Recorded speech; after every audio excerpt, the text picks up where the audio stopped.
रुद्र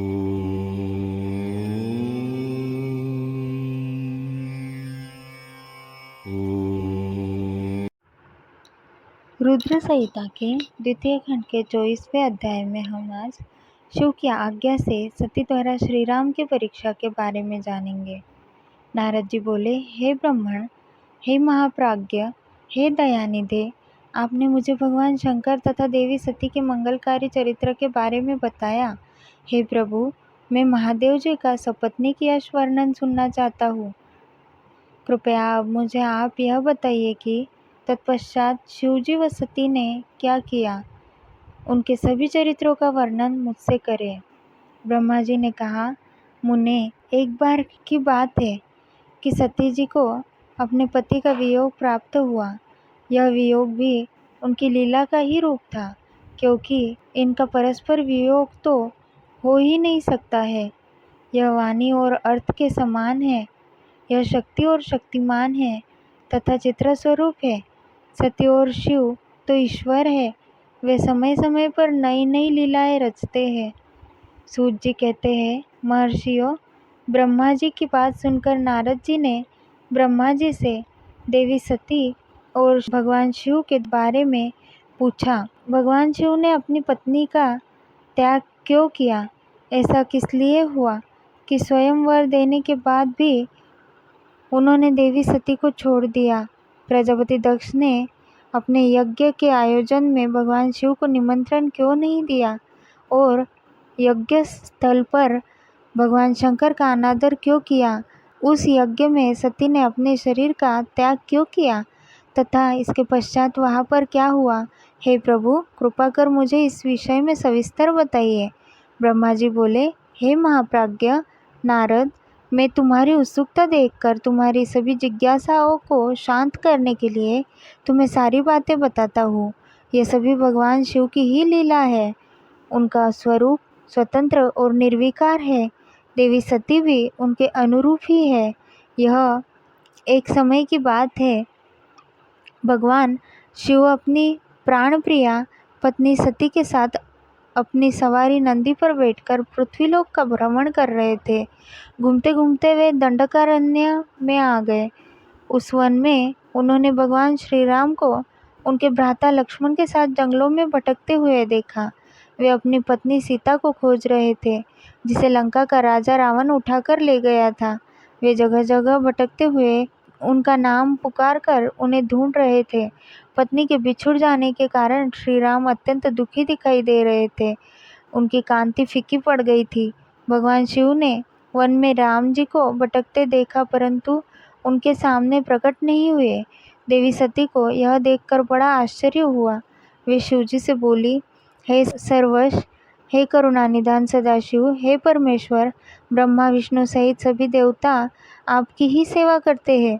आप सब के द्वारा पूजित है। वेदांत और शास्त्रों के द्वारा आप ही निर्विकार प्रभु है। हे नाथ, ये दोनों पुरुष कौन है? ये दोनों विरह व्यथा से व्याकुल रहते हैं। ये दोनों धनुर्धर वीर जंगलों में क्यों भटक रहे हैं? भगवान, इनमें ज्येष्ठ पुरुष की अंग कांति नील कमल के समान श्याम है। आप उसे देखकर इतना आनंद विभोर क्यों हो रहे हैं? आपने प्रसन्नता पूर्वक उन्हें प्रणाम क्यों किया? स्वामी कभी भक्त को प्रणाम नहीं करता। हे कल्याणकारी शिव, आप मेरे संशय को दूर कीजिए और मुझे इस विषय में बताइए। ब्रह्मा जी बोले, नारद, कल्याणमयी आदिशक्ति देवी सती ने जब भगवान शिव से इस प्रकार प्रश्न पूछने आरंभ किए तो देवों के देव महादेव भगवान हंसकर बोले, देवी, यह सभी तो पूर्व निर्धारित है। मैंने उन्हें दिए गए वरदान स्वरूप ही उन्हें नमस्कार किया था। ये दोनों भाई सभी वीरों द्वारा सम्मानित है। इनके शुभ नाम श्री राम और लक्ष्मण है। ये रघुवंशी राजा दशरथ के पुत्र है। इनमें गोरे रंग के छोटे भाई साक्षात शेष के अंश है तथा उनका नाम लक्ष्मण है। बड़े भाई श्री राम भगवान विष्णु का अवतार है। धरती पर इनका जन्म साधुओं की रक्षा और पृथ्वीवासियों के कल्याण के लिए ही हुआ है। भगवान शिव की ये बातें सुनकर देवी सती को विश्वास नहीं हुआ। इस विभ्रम भगवान शिव की माया के कारण ही हुआ था।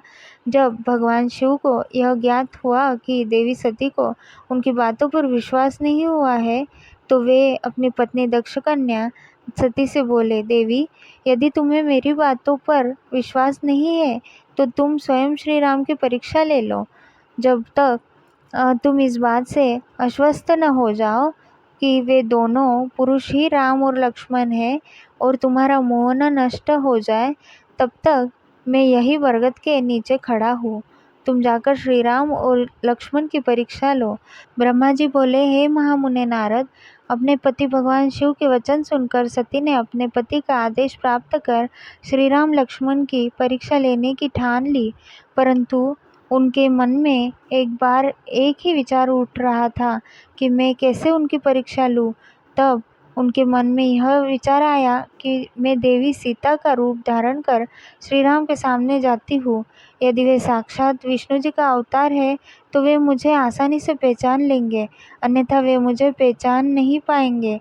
ऐसा विचार कर उन्होंने सीता का वेश धारण कर लिया और राम जी के समक्ष चली गई। सती ने ऐसा भगवान शिव की माया से मोहित होकर ही किया था। सती को सीता के रूप में देखकर राम जी सब कुछ जान गए। वे हंसते हुए देवी सती को प्रणाम करके बोले, हे देवी सती, आपको मैं नमस्कार करता हूँ। हे देवी, आप तो यहाँ है, परंतु त्रिलोकीनाथ भगवान शिव कहीं दिखाई नहीं दे रहे हैं। बताइए देवी, आप इस निर्जन वन में अकेली क्या कर रही है और आपने अपने परम सुंदर और कल्याणकारी रूप को त्याग कर यह नया रूप क्यों धारण किया है? श्री रामचंद्र जी की बातें सुनकर देवी सती आश्चर्यचकित हो गई। तब वे शिव जी की बातों का स्मरण कर तथा सच्चाई को जानकर बहुत शर्मिंदा हुई और मन ही मन अपने पति भगवान शंकर के चरणों का स्मरण करती हुई बोली, हम अपने पति करुणानिधान भगवान शिव तथा अन्य पार्षदों के साथ पृथ्वी का भ्रमण करते हुए इस वन में आ गए थे। यहाँ आपको लक्ष्मण जी के साथ सीता की खोज में भटकते हुए देखकर भगवान शिव ने आपको प्रणाम किया और वही बरगद के पीछे खड़े हो गए। आपको वहाँ देख भगवान शिव आनंदित होकर आपकी महिमा का गान करने लगे।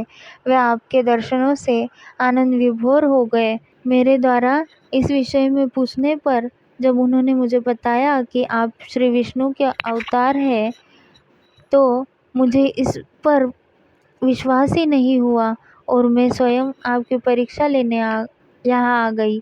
आपके द्वारा मुझे पहचान लेने से मेरा सारा भ्रम दूर हो गया। हे श्री हरि, अब मुझे आप यह बताइए कि आप भगवान शिव के भी वंदनीय कैसे हो गए? मेरे मन में यही एक संशय है। कृपया आप मुझे इस विषय में बताकर मेरे संशय को दूर कर मुझे शांति प्रदान करें। देवी सती के ऐसे वचन सुनकर श्री राम प्रसन्न होते हुए तथा अपने मन में शिव जी का स्मरण करते हुए प्रेम विभोर हो उठे। वे प्रभु शिव के चरणों का चिंतन करते हुए मन में उनकी महिमा का वर्णन करने लगे। ओम नमः शिवाय।